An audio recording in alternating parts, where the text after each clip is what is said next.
Hello folks, I'm L.A. Little and this is your daily NeoTA wrap.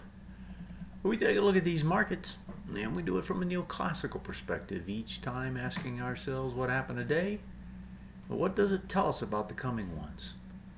I do this show 4 times a week, Monday through Thursday, broadcast at or before 10 o'clock Eastern Time, archived on YouTube.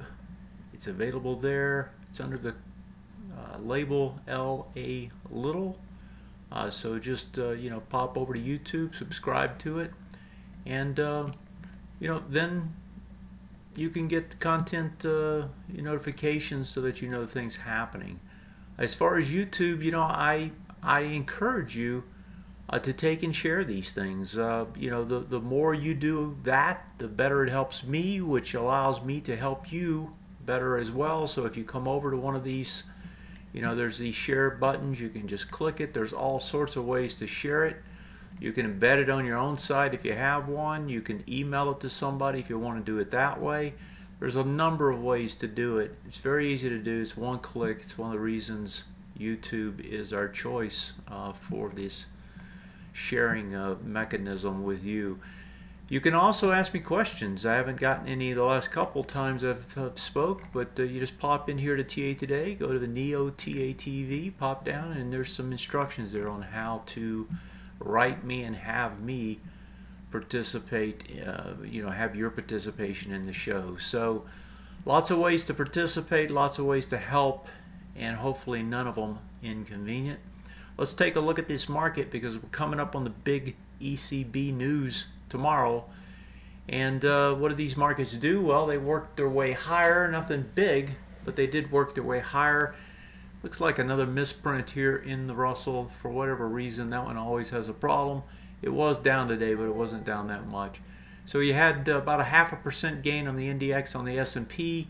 You had gold sneak out another gain, just barely. But that really looks tired up there. Silver got a nice bump. I want to talk about gold and silver a little bit later. TLT came off pretty hard today. The dollar was down big and then rallied back, and we had a nice bump up in the oil markets. As far as what these markets look like, let's pop over here to the charts. And if we look at the S&P 500, first of all, let's recap where we are. Right, ECB pretty much leaked their plan today. They said, we're gonna do 50 to 60 billion per month. It's going to be an open-ended deal. We've already heard before that the central banks of the various countries are going to do the buying of the sovereign debt within that country. I'm not quite sure how that's going to work out in terms of, are you going to have a good take rate with respect to that?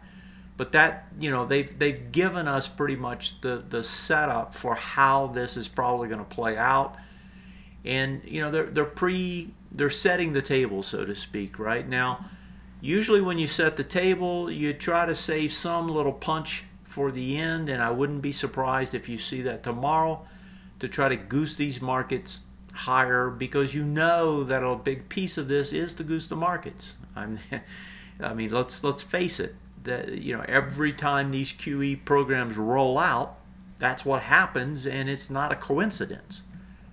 If you're going to devalue your currency, you're going to make it more expensive to buy, more inexpensive to buy the same, or well, let's say it again anyway. If you devalue your currency, let's say your euros go from 1 euro, 1.1 euro to 1.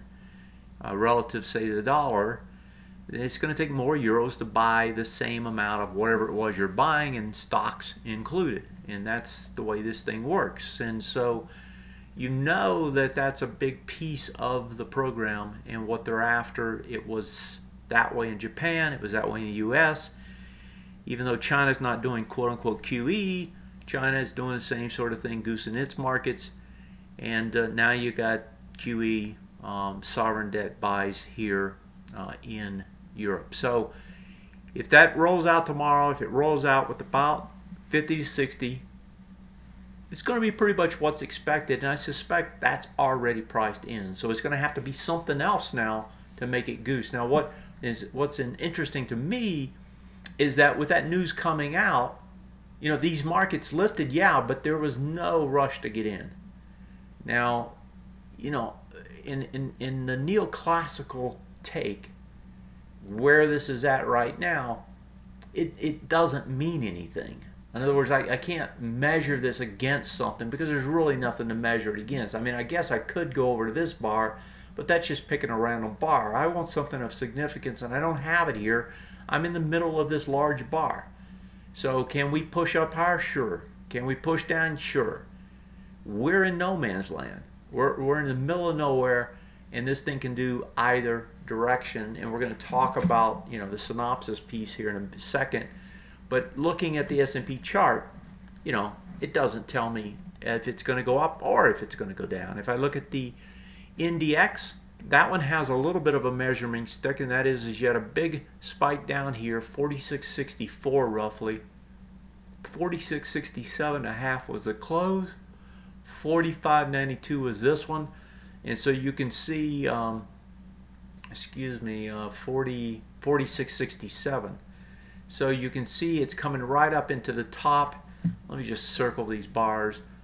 It's coming right up into the top of this bar, coming in the top of that bar, and testing into both of them. So it's right at kind of the critical point, which so many times is exactly what happens, you know, when you got critical news about the hit. You know, things line up that way, and that's the way this is lined up. NDX, you know, I was looking at this again today, and I didn't really pick up on this before, but you've got 4 swing point highs lined up here now. And, you know, if this market's going to rock higher, there's plenty for the NDX to do to break this thing higher. I mean, look at all these. So, you know, if this thing wants to run higher, there's plenty to run higher against. But you've also got them at the bottom too. We're in no man's land. There's really nothing to measure what this is doing right now. There is no uptick in volume here either.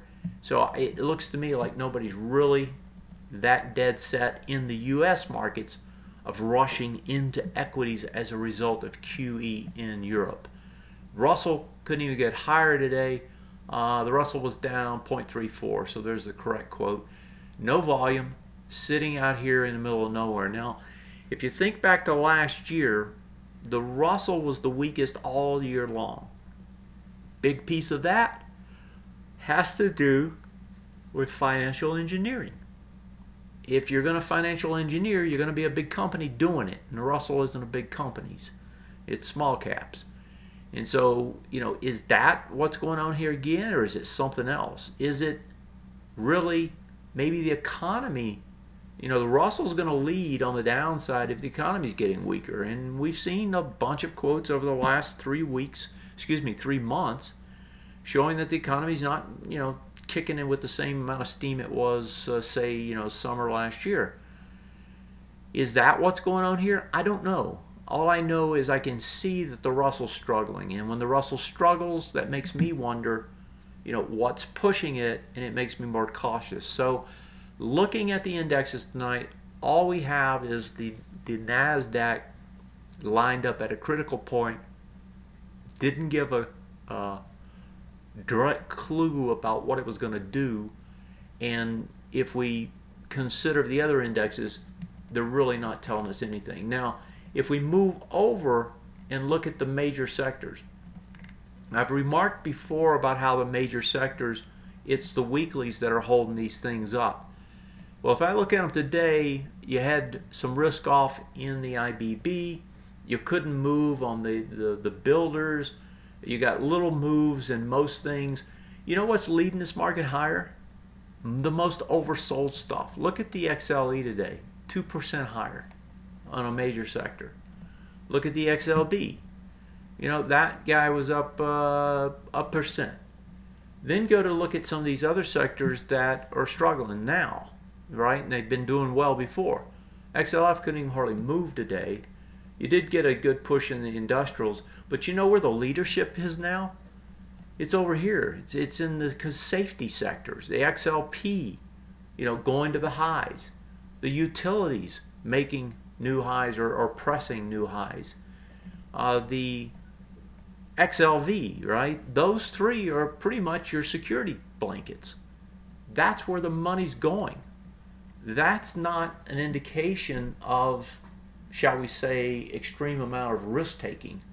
That's more of an indication of, I want something that's safer and paying me a dividend, at least on the utilities and the discretionary. So looking at the sectors, and we did look at the subsectors last night, the sectors aren't telling me this market wants to scream higher here. As a matter of fact, they're not telling me that at all. Now, if I look overseas, and we've already looked at that, and I'm not going to pop them up again tonight, but overseas, they're all at highs, right? They're all excited about everything. They're ready to rock and roll, right? They're all pressing highs or at new highs. And today, confirmation of that here with the EEM. The EEM finally gets over what has been resistance now for a month. Gets over it, pushing back up. But if I show you the weekly, it's just coming back to the breakdown bar. It's getting into the retest regen bar and to the breakdown bar, and that's a bearish retest regenerate. So I don't know that this is telling you all that much yet. If you remember, we talked about gold having to get over a swing point high. Well, it'd be the same thing here. I mean, this thing would have to get over a swing point high to change the tune. Just did not have enough volume to blow this thing out at the bottom yet. So what's it going to do? It's going to bounce, probably fell in this area here, and come right back and try it again. That's probably the way this thing lays out. But, you know, that's looking down the road. Right now, it's got its little bounce going finally. Going to try to test this breakdown bar. 40.62 is the high. You close 40.30 today, and the full retest regen would be up around 41.5. But that is the EM, and finally the EM is actually moving. And that's, you know, if you're bullish, that's a good sign. If you're bullish, you also want to see some other things happen. For example, you want to see the bonds give up. They still haven't. Now, they keep testing and they keep failing, but they keep pressing with decent volume. I mean, it's a little bit less volume than that high, but it's up there and it's got decent volume.